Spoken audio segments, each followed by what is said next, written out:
இப்போ நீங்க கடல்ல ஒரு கப்பல்ல நின்றுட்டு இருக்கீங்க. நீங்க ஒரு இடத்துக்கு போகணும்னு நினைக்கிறீங்க, ஓகேங்களா? ஆனா அந்த இடம் எவ்வளவு தூரத்துல இருக்கு உங்களுக்கு தெரியாது.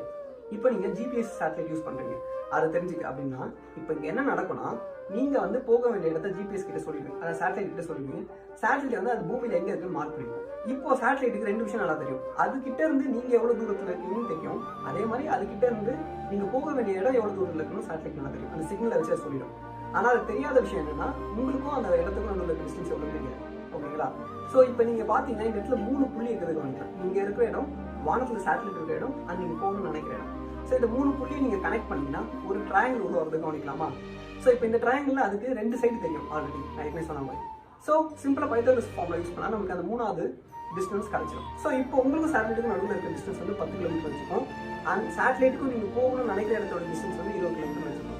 அந்த 10 கிலோமீட்டர் நம்ம ஏன்னு வச்சுப்போம், அந்த 20 கிலோமீட்டர் நம்ம பின்னு வச்சுப்போம், அந்த தெரியாத வேல்யூவை சின்னு வச்சுப்போம், சரிங்களா? இப்போ அந்த 10 கிலோமீட்டரான ஏவை ஸ்கொயர் பண்ணணும், அதாவது 10 ஸ்கொயர்.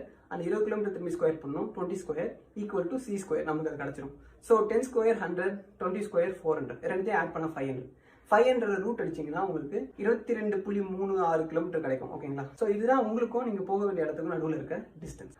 மறக்காம ஃபாலோ பண்ணுங்க. தேங்க்யூ.